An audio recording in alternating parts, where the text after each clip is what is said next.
So I heard you want to learn how to code with AI.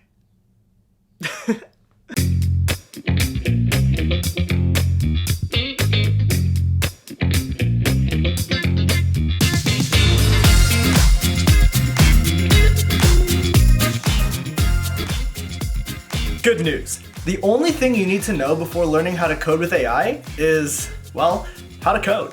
If you already know how to do that, then congratulations, you already have the foundation. All you need is the knowledge. So, without further ado, let's get started. Today, we'll be working on speech recognition. The goal today is simple yet instructive. We're going to be analyzing the talking speeds of a bunch of different YouTubers. And since I'm already explaining a few things, we might as well analyze a few YouTubers who also explain a few things. Hey, Vsauce, Michael here. Hello, Internet. This is a Trident II missile. This is not going to be a normal video. This is one of the strangest materials I have ever seen. I finally did it. And by the way, if you don't want to sit through all of this and just want the results and the code, check out this graphic right here. Wendover speaks the fastest at nearly 190 words per minute. NerdWriter1 speaks the slowest at around 140 words per minute. The code and the data that produced all of these results is linked in the description below. Now, let's show you how I came up with these results. The first thing we're gonna do is acquire some YouTube videos and download them. Luckily, there's a Python package for that. We're using Python, by the way, because that tends to be the weapon of choice for most machine learning developers. Python's just really good at linear algebra and other AI-oriented math. There's a package called YouTubeDL and FFmpeg that we'll be making use of. The point of this little block of code is to download the audio from any video we want as an MP3. And in true software engineering fashion, I just looked up how to do this on Stack Overflow and the library's documentation. A little Control-C, Control-V action, and we're there. But if I were to break down this code line by line, I'd say something like this. This first variable is a dictionary of the parameters that we want to pass into the YouTube downloader. Because we want high quality audio, we say that the format we're using is bestaudio/best. These post processors are saying that once we download the video, we use FFmpeg to extract the audio as an MP3. And this output parameter specifies where we want to store these downloaded audios. We then just make a little function call down here and we're all set. We can now download the audio of any links that we want. Here, I've listed 10 CGP Grey videos. And while we wait for them to download, we're gonna get a coffee. And I'll explain to you step 2.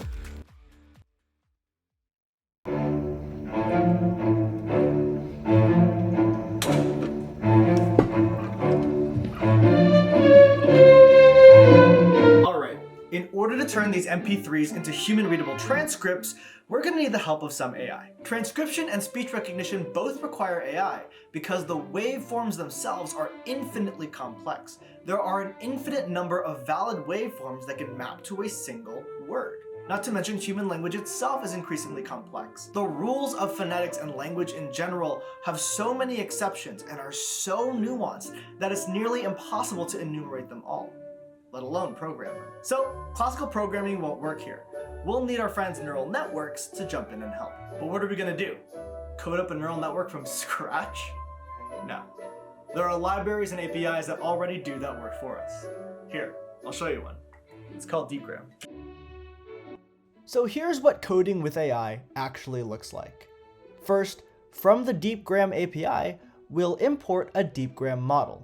A model is just another fancy word for an artificially intelligent computer program. Then we'll import OS so that all of our files can see each other, JSON so that we can have nicely formatted data, and async IO so that we can process multiple files in parallel instead of processing them one at a time. Now, the first thing we need to do is instantiate the model. We do that by making use of our API key. Here, I'm calling it DG key. Think of an API key like your car keys. First of all, your keys are unique to you and your car, or in this case, your AI project. Second, in the same way you stick your physical keys into the ignition to get your car to run, we stick our API key between these parentheses to get our instantiation of Deepgram's AI to run. Now, on to the meaty part. Let's set the parameters of our AI. These parameters are how we determine what our output transcript should look like. The parameters, in this case, can be written as a simple Python dictionary that will pass into a function later. Now, here's a question. How do we know what parameters will be most useful to us? And how do we tell the Deepgram AI what we want it to do? Let's talk about it over some coffee.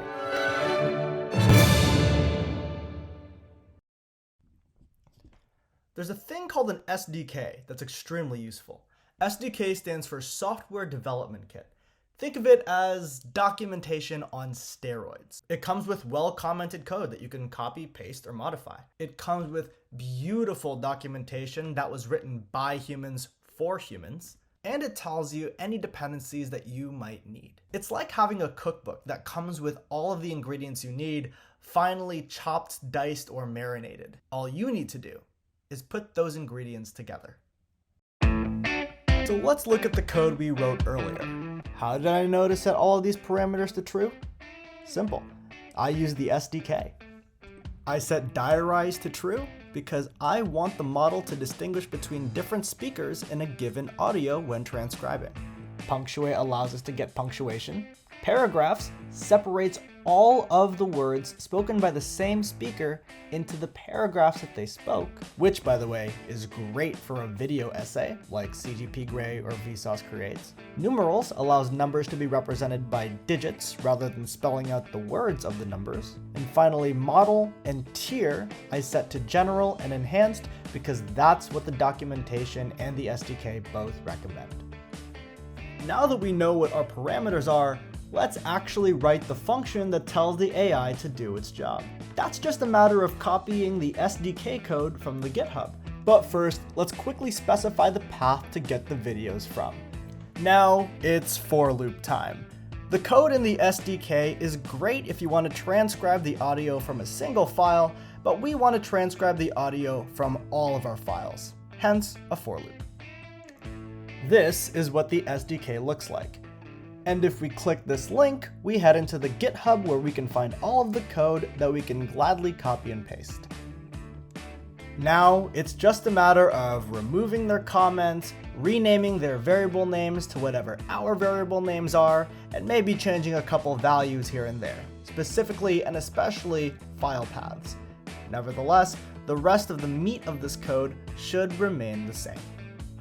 For our purpose specifically, we need to replace the file path. We need to change audio/wave into audio/mp3 because we downloaded the audios as mp3s in the previous file. And finally, if you take a look at line 22, you'll see that I'm replacing the parameters that were written in the default starter code with the ones that we specified in the options variable in line 10. Also note that this line, line 22, is the line that calls the AI and asks the AI to do its job. dg.transcription.sync pre-recorded source and options. And that's it. Using an AI is just another function call. You can call an AI function in the same way that you've called functions before. The last thing I'm changing here is the way that we're producing the output. Instead of just printing the output to the console, I'm going to write it into a file that I specify. Last things last, it's time to parallelize. With a little async await action down here, we can transcribe all these videos at the same time.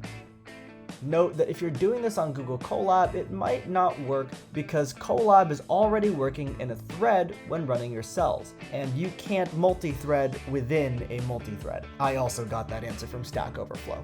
On Colab, feel free to run it sequentially. And the videos aren't huge, so we won't have to worry about this taking so long.